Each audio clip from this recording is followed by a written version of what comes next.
Presiden Prabowo disambut dengan upacara kehormatan militer saat tiba di Rio de Janeiro.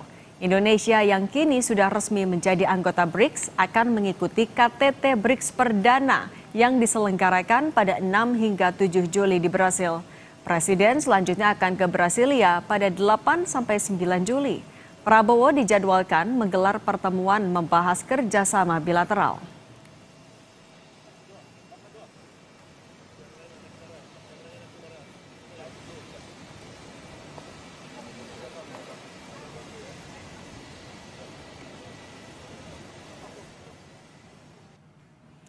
Selain Prabowo, KTT BRICS di Brasil juga dihadiri Perdana Menteri India Narendra Modi.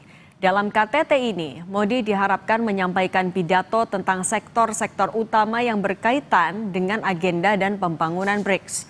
Selain itu, Perdana Menteri Tiongkok Li Qiang juga telah tiba dalam pertemuan di Rio de Janeiro. Kelompok BRICS yang awalnya terdiri dari Brasil, Rusia, India, Tiongkok, dan Afrika Selatan mulai berkembang pada tahun 2023. Indonesia menjadi anggota terbaru dalam BRICS. Soal kehadiran Presiden Prabowo di KTT BRICS kita bahas bersama dengan praktisi hubungan internasional sekaligus pendiri Sinergy Policies, Dina Prapto Raharja. Mbak Dina, selamat petang. Selamat petang, Mbak Cindy. Mbak Dina, keanggotaan kita kan memang udah dari awal tahun, tapi di tengah kepastian kita juga nunggu tarif Trump dan juga dinamika geopolitik. Apa konsekuensi kita hadir di KTT BRICS yang harus diwaspadai oleh pemerintah?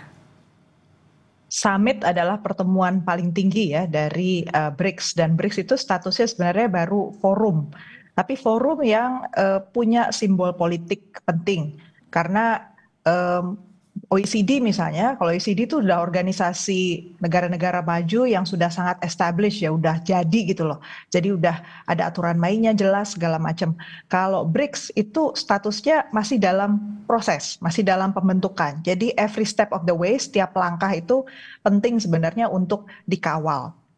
Dan BRICS itu dinamis, dan kita boleh katakan tadi saya bilang simbol politik yang penting karena alternatif dari G7, organisasi negara-negara maju, dan juga dari G20. Tandingannya itu sebenarnya. Jadi bukan dengan OECD-nya sebenarnya, tapi bentukan dari groupings yang seperti itu.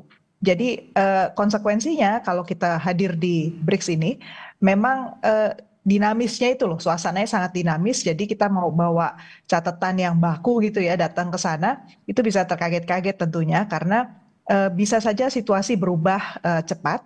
Dan kalau dilihat dari perkembangan di Brasil, ini tendensinya misalnya India yang kemungkinannya juga masih nggak cocok sama Brasil untuk sejumlah hal.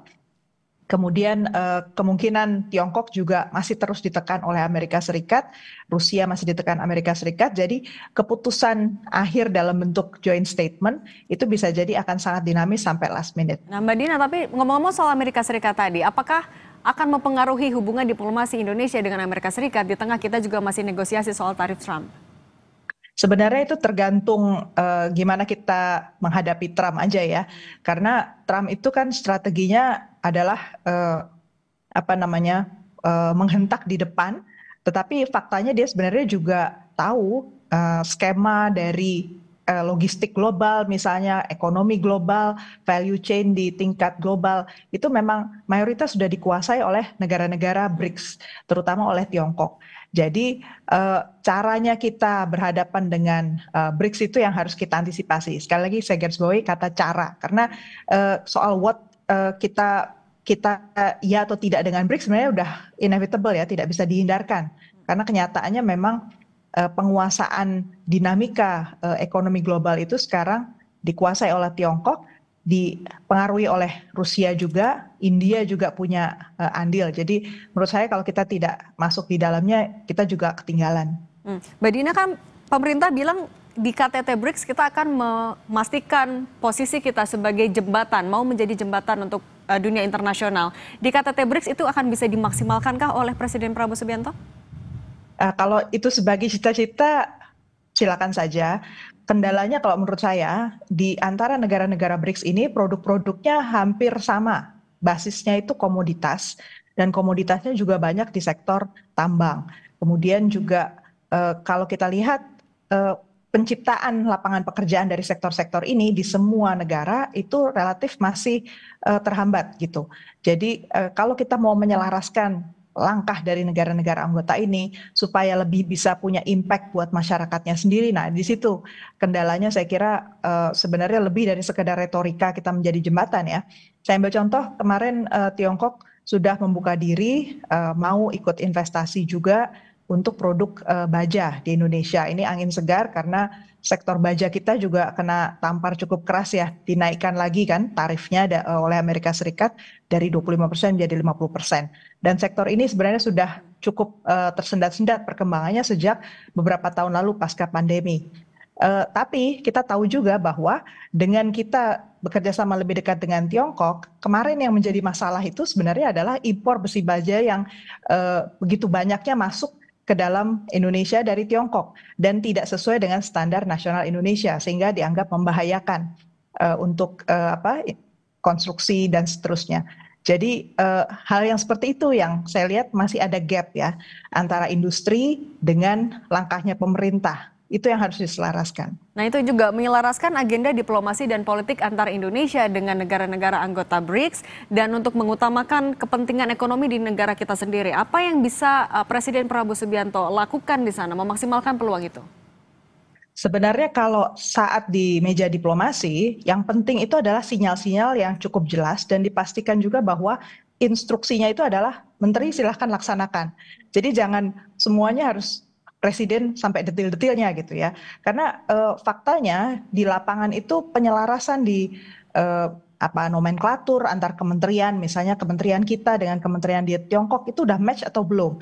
Jangan-jangan kita buat MOU dengan pihak Tiongkok, tapi ternyata nggak bisa dilaksanakan hanya karena di sana itu cara pengambilan keputusannya untuk satu MOU beda gitu. Atau mitra dagang yang ada di kedua negara ini ternyata nggak match gitu antara Kadin kita dengan ternyata di sana bukan Kadin misalnya. Jadi itu hal-hal yang harus ditelusuri dan satu persatu itu merupakan tugas menteri dan juga para wakil menterinya. Jadi harusnya nggak menunggu lagi di tataran para menteri. Yang saya lihat di belakang ini terjadi kan ya, apa-apa semua kalau urusan luar negeri akhirnya kepada presiden, padahal translation-nya atau penerjemahannya itu harusnya di tataran teknis. Harusnya di pejabat teknis. Tapi Mbak Dina juga untuk memperlebar peluang kerjasama investasi, kerjasama di sektor ekonomi, artinya menteri-menterinya itu harus apa yang bisa mereka tekankan, apa daya tawar yang bisa ditawarkan Indonesia agar justru kita tidak semakin bergantung ke negara-negara misalnya ke Tiongkok yang ada di BRICS. Nah, kalau kita perhatikan yang dikembangkan misalnya salah satu oleh Indonesia baru-baru ini adalah Danantara. Danantara itu kan salah satu cara lain sebenarnya untuk menjamin bahwa kalau pihak investasi asing masuk itu bisa ketemu sama championnya di Indonesia. Nah, syaratnya itu sebenarnya adalah champion yang dimaksud ini bukan melulu hanya BUMN. Nah, kalau pemerintah Indonesia sekarang entah mengapa gitu ya, selalu yang dilihat kembali lagi menghidupkan hanya BUMN saja. Padahal para pelaku pasar di Indonesia yang ada di Kadin, yang ada di Apindo itu kan banyak sekali dan mereka sudah lama gitu menunggu ada angin segar dari pemerintah bahwa kalau ada dukungan, dibuka pasar baru, kemitraan baru, itu sektor-sektor swasta ini yang justru diajak gitu loh, dibawa dan daya saingnya itu dimainkan betul. Jadi bukan lagi berdasarkan hubungan personal, bukan lagi berdasarkan preferensi dari penguasa kepada pihak-pihak tertentu saja. Oke, Mbak Dina singkat saja, artinya oleh-oleh yang bisa kita harapkan dibawa pulang oleh pemerintah, oleh Presiden Prabowo dari Brasil, KTT BRICS apa saja? Saya kira dari KTT BRICS yang pertama itu adalah kepastian bahwa jalur local swap untuk local currency swap, jadi untuk perdagangan kita itu bisa dilakukan lebih intensif dengan negara-negara BRICS dengan menggunakan mata uang antar kita. Itu untuk pemicu ya, stimulus. Kemudian yang kedua, dipastikan bahwa aturan main antar negara terkait untuk investasi, terkait untuk kerjasama ekonomi, termasuk para championnya itu sudah diperkenalkan sehingga mereka bisa bertemu dan follow up. Dan peran pemerintah untuk melakukan reformasi yang diperlukan supaya ini lebih match antar pihak itu juga dilakukan. Oke, oleh-oleh yang nyata kita tunggu realisasinya juga nanti sepulangnya dari lawatan ini. Terima kasih praktisi hubungan internasional sekaligus pendiri Sinergi Policies Mbak Dina Prapto Raharja sudah berbagi bersama kami. Terima kasih, selamat sore. Selamat sore.